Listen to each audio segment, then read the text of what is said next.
विनायक दामोदर सावरकर। मे 1883 26 February 1966 भारतीय स्वातंत्र्याच्या प्राप्तीसाठी सशस्त्र क्रांतीचा पुरस्कार करणारे थोर देशभक्त साहित्यिक आणि समाजसुधारक स्वातंत्र्यवीर विनायक दामोदर सावरकर म्हणून विख्यात। जन्म नाशिक पासून काही अंतरावर असलेल्या भगूर या गावी झाला। सावरकर कुटुंब हे कोकणातील गुहागर पेट्यातून देशावर आले।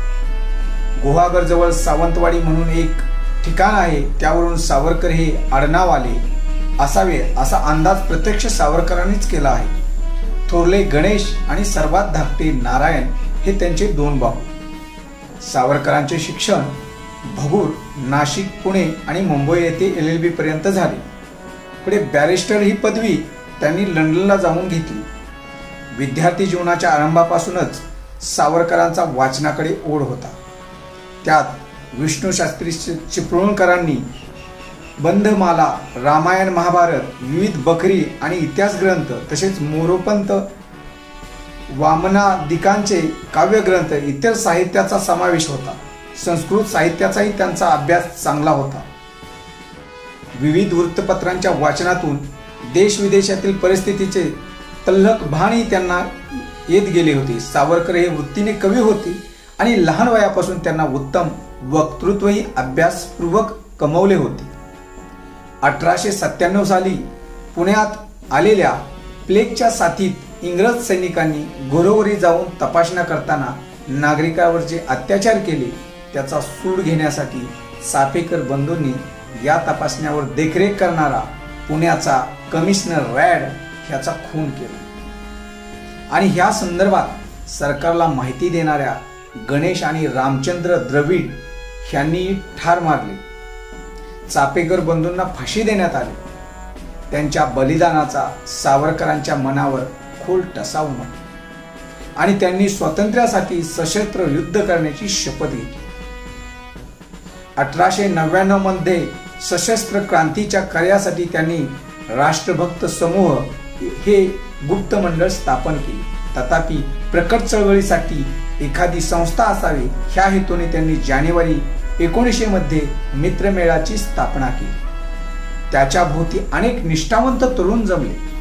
त्यात कवी गोविंद यांचा समावेश होता। शिवजयंत्योत्सव, गणेशोत्सव मुळे यांच्या माध्यमातून लोकजागृती घडवून आणणाऱ्या मित्रमेळा कार्यक्रमाला कवी गोविंदाच्या काव्य रचनांनी प्रभावी साथ दिली। सावरकरांनी ठिकठिकाणी मित्रमेळ्यासारख्या शाखा उभारून स्वातंत्र्यासाठी सशस्त्र उठाव करण्याची तयारी असलेल्या तरुणांचे व्यापक जाळे निर्माण केले। पुढे 1904 मध्ये या मित्रमेळ्याचे रूपांतर अभिनव भारत या संस्थेत झाले। क्रांतिकारक म्हणून जोसेफ मॅझिनी ह्या इटालियन देशभक्ताचा आदर्श त्यांच्या समोर होता। त्याचप्रमाणे आयर्लंड आणि रशियातील क्रांतिकारकांचेही सावरकरांना आकर्षण होते।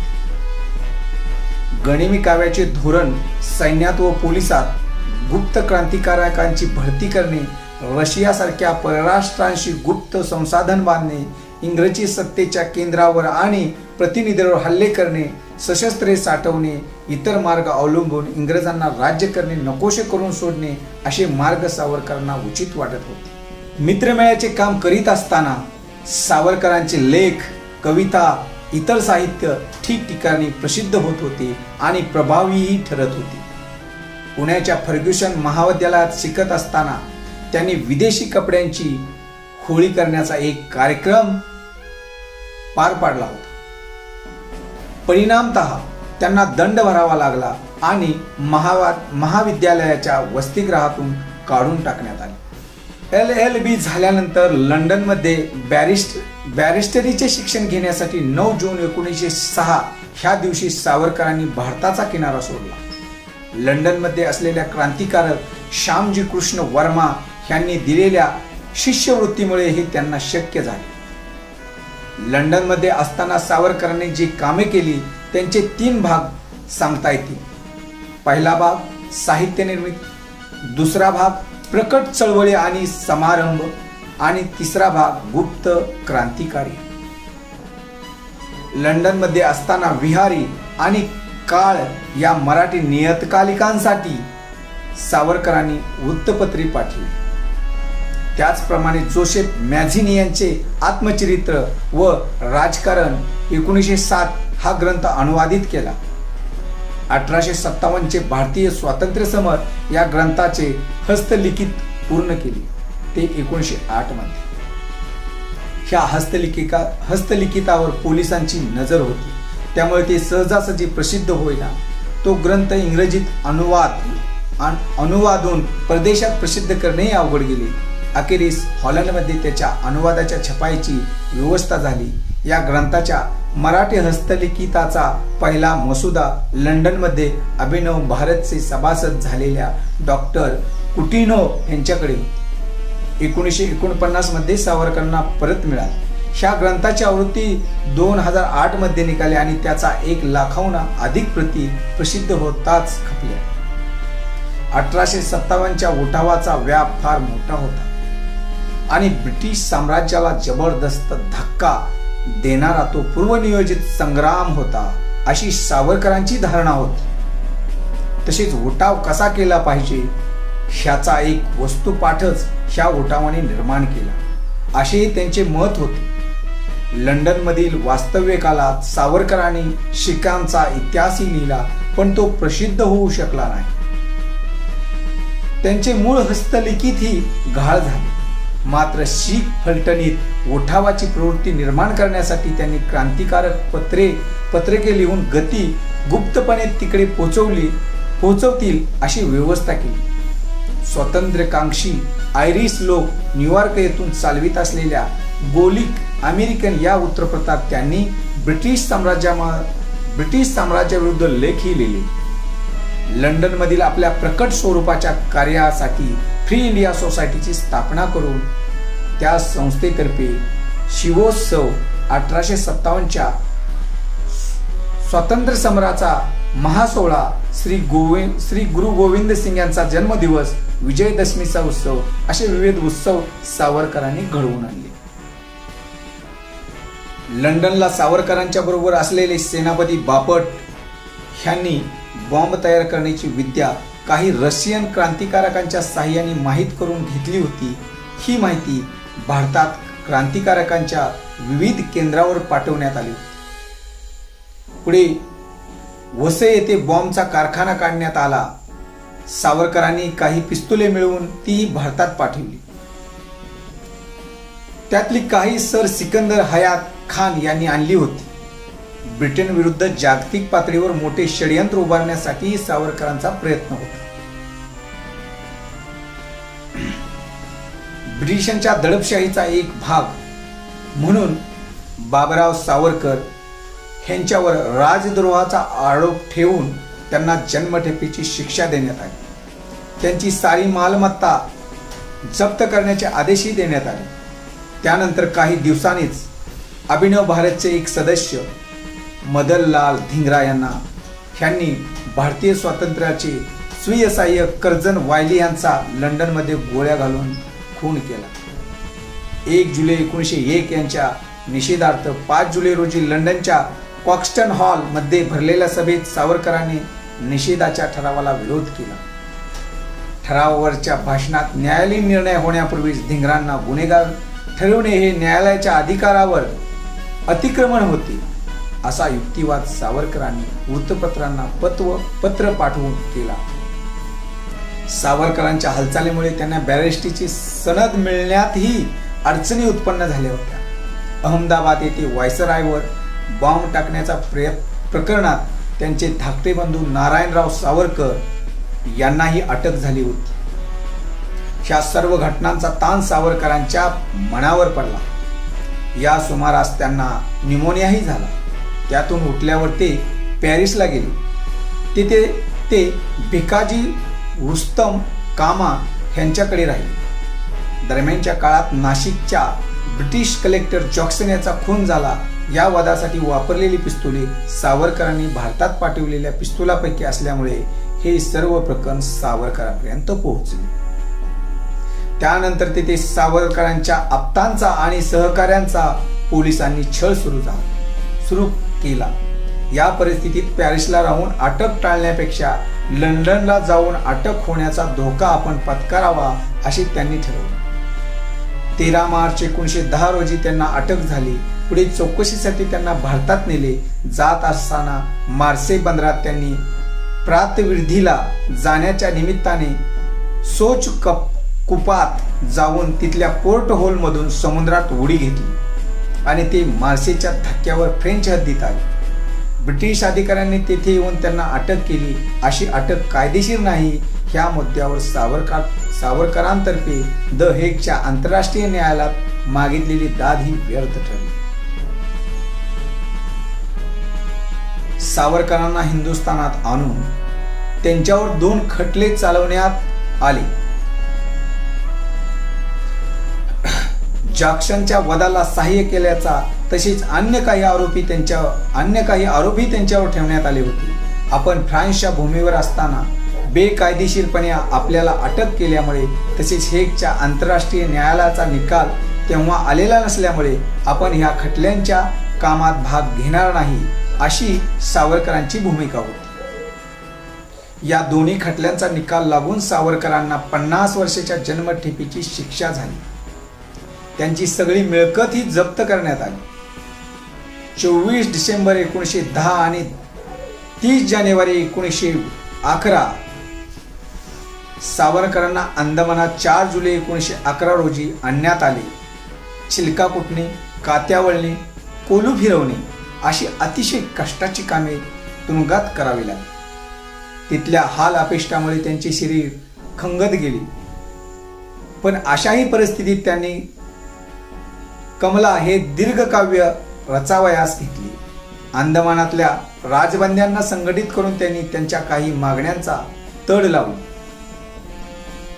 ग्रंथाभ्यासाची संधी उपलब्ध होताच त्यांनी अफाट वाचन केले. त्यात भारतीय तत्वज्ञान, प्लेटो, अरिस्टॉटल, मिल, स्पेन्सर आदींचे ग्रंथ तसेच ज्ञानेश्वरी, कुराण, बायबल यांचा वाचनाचा समावेश होता.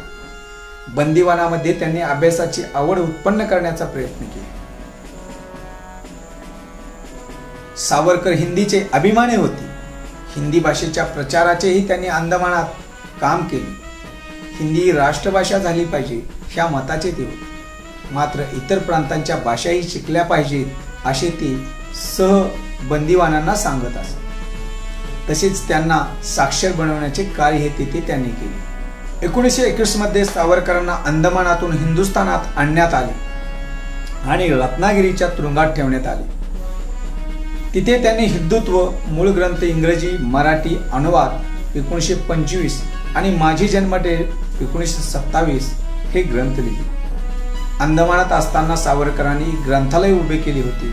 सरकारकडे प्रयत्न करून ग्रंथालय उभारले. सावरकरांचे 1924 मध्ये 2 अटीवर तुरुंगातून मुक्तता करण्यात आली. रत्नागिरी जिल्हा ते स्थानबद्ध म्हणून राहतील. 5 वर्षे ते राजकारणात सहभागी होणार नाहीत. जवळपास 13.5 वर्षे सावरकर रत्नागिरीत होते. या काळात त्यांनी अस्पृश्यता निवारण, धर्मांतर करून केलेल्या पुन्हा हिंदू धर्मात घेणे, भाषाशुद्धी आणि लिपीशुद्धी या चळवळी केली. अस्पृश्य व उच्चवर्णीय यांच्यात सामाजिक अभिसरण घडून यावे ह्यावर त्यांच्या अस्पृश्य निवारण चळवळीचा विशेष भर होता. त्याच्यासाठी अस्पृश्यांची सहभोजने, सर्व जातीतील महिलांचे हळद कुंकवाचे समारंभ, शाळांमधून अस्पृश्य मुलांचे सहशिक्षण, इतर उपक्रम त्यांनी राबवले. हे सर्व करताना त्यांना सनातनांच्या तीव्र विरोधाला तोंड द्यावे लागले. अस्पृश्यांना मंदिर प्रवेश बंदी असल्यामुळे त्यांनी भागोजी शेठ कीर ह्या दानशूर सद्ग्रहस्थाकडून सर्व हिंदूंसाठी प्रवेश असलेले पतित पावन मंदिर बांधले. 1931 साली रत्नागिरीतील विठ्ठल मंदिरात होणाऱ्या गणेशोत्सवात अस्पृश्यांना प्रवेश देणारा नाही अशी भूमिका सनातन्यांनी घेताच सावरकरांनी अखिल हिंदू गणपती स्थापना करून त्याचा उत्सव केला आणि गणेश मूर्तीची पूजा एका सफाई कामगाराच्या हस्ते केली. धर्मांतरांना पुन्हा हिंदू धर्मात रीतांना पुन्हा हिंदू धर्मात सन्मानपूर्वक प्रवेश देऊन त्यांनी त्यांची लग्ने हिंदू समाजात लावून देण्यासाठी पुढाकार घेतला. त्यासाठी आर्थिक सहाय्यही दिले. सावरकरांना हिंदू समाजात प्रबोधन घडवून आणावायचे होते. दबलेल्या हिंदूंना आपल्या स्वतत्वासह पुन्हा उभे करायचे होते. भाषाशुद्धी, लिपीशुद्धी ह्या त्यांच्या चळवळीही त्यांच्यासाठीच होत्या. अरबी, फारसी आणि इंग्रजी भाषांचे आपल्या भाषावर होणारे आक्रमण थोपवून आपल्या भाषांना त्यांचे विशुद्ध रूप प्राप्त करून दिले पाहिजे ही त्यांची भूमिका होती. नागरी लिपीच्या संदर्भातही त्यांनी काही सुधारणा सुचवल्या होत्या. सावरकरांची बिनशर्त मुक्तता 10 मे 1937 रोजी करण्यात आली. त्यानंतर ते हिंदू सभेत गेले आणि त्या पक्षाचे नेतृत्व त्यांच्याकडे आले. सावरकरांनी हिंदू महासभेतर्फे निशस्त्र प्रतिकाराची 2 लढे दिली. एक भागानगरचा आणि दुसरा भागलपूरचा. भागानगरचा लढा निजामाच्या अत्याचाराविरुद्ध होता. परिणामतः निजामाच्या कायदेमंडळात जिथे हिंदूंना पूर्वी 0 जागा होत्या तिथे त्यांना 50% जागा निजामाला द्यावा लागल्या. भागलपूरचा सत्याग्रह इंग्रजाविरुद्ध होता. सावरकर सनदशीर मार्गाने आपल्या चळवळी चालवत होते तरी सशस्त्र लढ्यावरचा त्यांचा विश्वास ढळला नव्हता. इंग्रजाविरुद्ध अखेरची लढाई सशस्त्र लढाईची वेळ आली तर आपल्या भारतीय तरुणांना सैनिकी प्रशिक्षण असणे आवश्यक आहे हे त्यांचे स्पष्ट धोरण होते. त्यामुळे दुसरे महायुद्ध सुरू होताच त्यांनी अशी निसंदिग्ध भूमिका घेतली की आपल्या समाजाच्या सैनिकीकरणास आणि औद्योगिकरणास सहाय्यभूत होणाऱ्या सर्व युद्धकार्यात आपण पूर्णपणे सहभागी झाले पाहिजे. सैन्यात आपल्या तरुणांना भूदल, नौदल, वायुदल ह्यात दाखल होता येईल. सशस्त्रे बनवण्याचे आणि चालवण्याचे तंत्र त्यांना आत्मसात करता येईल. भारताचे सैनिकीकरण आणि औद्योगिकीकरण ह्याचे महत्त्व त्यांना अपरंपार वाटत होते. अखंड एकात्म हिंदुस्थान ही सावरकरांची ठाम भूमिका होती. ती त्यांनी क्रिप्स कमिशन पुढेही मांडली. 15 ऑगस्ट 1947 रोजी देश स्वतंत्र झाला. ह्याचा त्यांना आनंद झाला. तथापि देशाची फाळणी झाली, देशाचे तुकडे झाले, याचे त्यांना परमदुःख झाले. फाळणीनंतर हिंदूवर झालेले अत्याचार, रक्तपात ह्यांनी ते व्यथित आणि संतप्त झाले होते. ह्या भावना त्यांनी उघडपणे व्यक्त केल्या. दिल्लीत महात्मा गांधींची हत्या झाली. 1948 तीत सावरकरांचा सहभाग असल्याच्या संशयावरून त्यांना अटक करण्यात आली. तथापि त्या खटल्यात सावरकरांची निर्दोष मुक्तता करण्यात आली. घटना समितीकडे 1949 मध्ये त्यांनी 3 सूचना केल्या. देशाचे नाव भारत ठेवावे, हिंदी ही राष्ट्रभाषा करावी आणि नागरी लिपी ही राष्ट्रलिपी करावी. ते तसे घडले. भारतात सशस्त्र क्रांती करून स्वातंत्र्याची प्राप्ती करून घेण्याचा उद्देशाने स्थापन झालेल्या अभिनव भारत हा संघटनेची सांगता समारंभ 1952च्या मे महिन्यात पुण्यात साजरा करण्यात आला. त्यांची प्रकृती 1966 मध्ये ढासळली आणि त्यांनी प्रायोपवेशन करून जीवनाचा अंत करण्याचे ठरवले आणि त्यांचे मुंबई येथे निधन झाले.